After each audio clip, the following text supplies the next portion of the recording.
Welcome to Book Mail. I'm going to go through a bunch of books that I just got in the mail. I've ordered a ton online recently, which I don't normally do, but sometimes you just can't find what you're looking for in a used bookstore. You and I are going to see what I got together.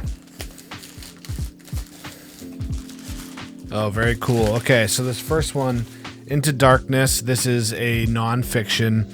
It is about on some interviews that were done with Franz Stangl, commandant of the Treblinka, the largest of the 5 Nazi concentration camps. I just had an interesting conversation with a friend. They said that they went on a date, the date came back to their place, and they were wondering why they had books with this logo on them. And obviously, you know, sometimes the books you're reading have to do with this topic. Doesn't mean you're pro this group or this ideology, obviously. In fact, quite often you're reading these things because you're not. I don't know too much about this one, but it came on a recommendation from somebody I trust, so I thought that would be an interesting one to pick up. Okay, let's see what's next here. I think I might be able to... All right, so this is The Polish Boxer from Eduardo Halfon.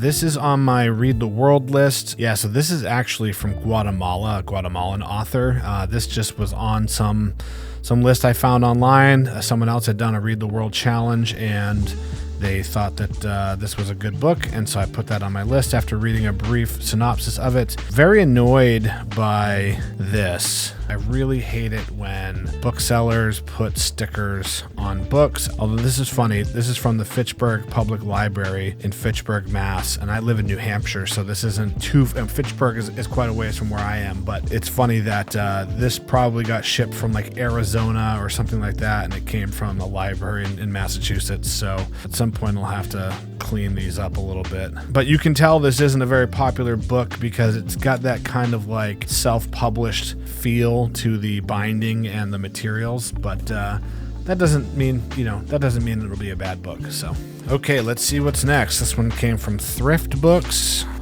Okay, so this is another one that was on my Read the World Book from Every Country project, Opium Nation. This is another nonfiction. Sounded really good. It's about a woman growing up in Afghanistan, where opium is a big industry for them, and obviously women are extremely oppressed. One of my goals, along with reading a book from every country, is just to read more from people who have very different life experiences than me. So that means a lot more women authors, people of color. I was actually surprised I wasn't able to find this one at any used bookstores. It looks like I have a little note in here. But yeah, really looking forward to this one. I gotta work smarter, not harder. All right, another nonfiction. Apparently this is a big nonfiction day. 23 Things They Don't Tell You About Capitalism. Now, as someone that's previously owned a business and owns another business now, I guess in some sense, consider myself a very progressive capitalist, but I'm always open to learning how things could possibly be better. So I forget where I saw this recommendation. I think it was on Reddit, just some random person. I went and checked out the book, looked interesting to me, and decided to check it out. I'm always interested in opposing ideas that might change my viewpoint on the world. So that's why I picked this one up. Not super stoked to read this, so this might just end up on the shelf for a couple of years before I get to it, to be honest. All right, last book, and it's a fairly heavy one.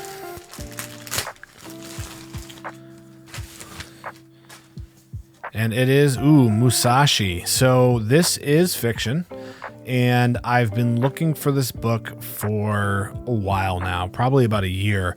The first book I read in 2022 was Shogun, which is an epic that takes place in Japan, but it's written by a non-Japanese author. And so I wanted to read something kind of in the similar genre, but from an actual Japanese author. This is translated from Japanese into English. Surprisingly, I was not able to find this at any used bookstores. I looked at probably 24 of them. I mean, I go to used bookstores all the time. I'm really excited about this one, but now that I have it in my hands, let me tell you, this is an intimidating book.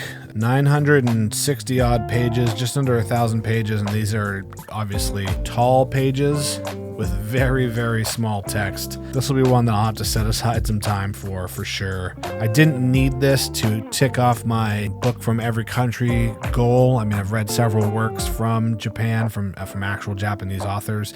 Yeah, this will be a good one. So there you have it. That's this week's book mail. Have you guys ever read any of these? I'd be love to hear your thoughts if anyone has any experience with these books.